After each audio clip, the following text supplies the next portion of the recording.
Buddha, or Gautama Buddha, also known as Shakyamuni Buddha, was a great, extraordinary spiritual master from ancient India. Born as Prince Siddhartha Gautama in the 5th century BC, he would have naturally inherited the vast wealth of a kingdom. However, the prince left the palace life in search of spiritual knowledge. After years of contemplative seeking, the Buddha attained great enlightenment under the Bodhi tree. He then shared the merits of his practice by providing a method for other sentient beings to be freed from the cycle of death and rebirth. The rich treasury of Buddha's spiritual doctrine on universal truths is studied and revered to this day for its deep wisdom and compassion. Dhammapada means words of doctrine or way of truth in Pali. It is also known as Fa Jui Jing in Chinese, or Dhammapada, Pap Gu Kyong in Korean, or Kinh Pháp Cú in Vietnamese. Dhammapada is an anthology of verses spoken by the Buddha on various occasions in response to a certain unique situation. It is one of the most popular and widely read Buddhist scriptures enjoyed by both Buddhists and non-Buddhists. Its original version is in the Khuddaka Nikaya, a Pali canon division of Theravada Buddhism. In total, there are 423 verses in the 26 chapters of the Dhammapada that convey the philosophical and practical foundations of the Buddhist tradition. The verses are mainly presented in pairs, like, for example, grief and suffering against joy, developing the mind instead of ignoring the mental attitude and conduct, virtuousness versus misconduct, and being truthful, not deceitful. The whole purpose is to illustrate the desirable and non-desirable outcomes due to our actions, speech, and thoughts. The objective of the text is to guide one in leading a spiritual life by firstly attaining happiness in this life or in the future lives, and subsequently achieving spiritual liberation, freedom, and absolute peace. We will now share with you selections from the Dhammapada, Way of Truth, chapters 1 to 2. Chapter 1, Pairs, verses 1 to 2. Phenomena are preceded by the heart, ruled by the heart, made of the heart. If you speak or act with a corrupted heart, then suffering follows you, as the wheel of the cart, the track of the ox that pulls it.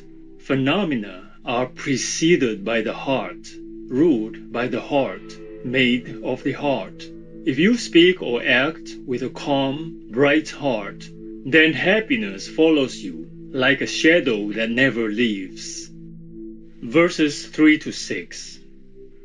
He insulted me, hit me, beat me, robbed me.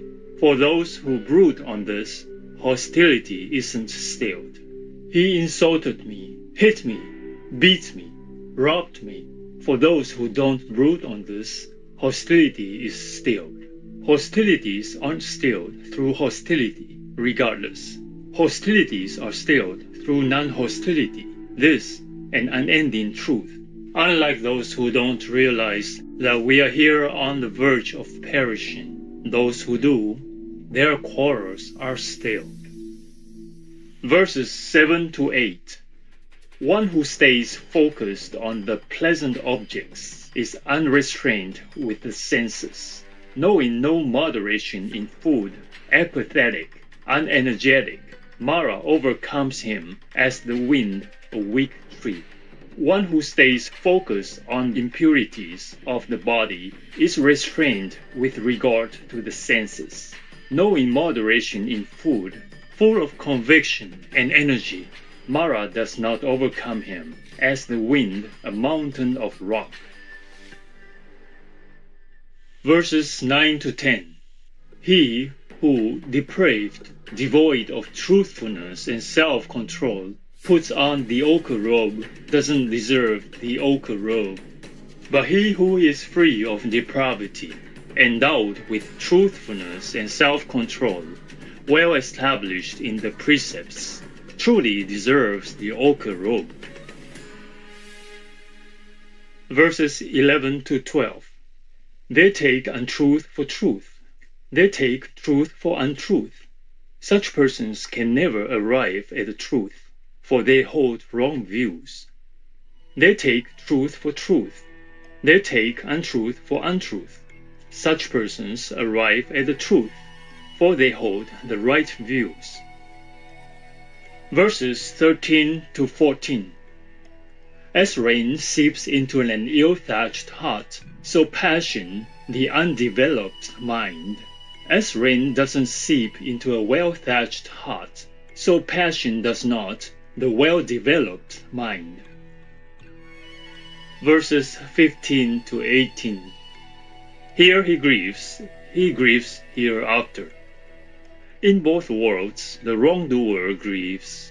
He grieves, he's afflicted, seeing the corruption of his deeds. Here he rejoices hereafter. In both worlds the merit maker rejoices. He rejoices, is jubilant, seeing the purity of his deeds. Here he is tormented hereafter. In both worlds the wrongdoer is tormented. He is tormented at the thought, I have done wrong. Having gone to a bad destination, he is tormented all the more. Here he delights hereafter.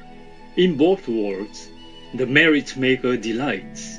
He delights at the thought, I've made merit. Having gone to a good destination, he delights all the more. Verses 19 to 20. If he recites many teachings, but heedless man doesn't do what they say, like a cowherd counting the cattle of others, he has no share in the contemplative life. If he recites next to nothing, but follows the Dharma, in line with the Dharma, abandoning passion, aversion, delusion, alert, his mind well released, not clinging either here or hereafter, he has his share in the contemplative life. Chapter 2. Heedfulness. Verses 21 to 24. Heedfulness, the path to nirvana.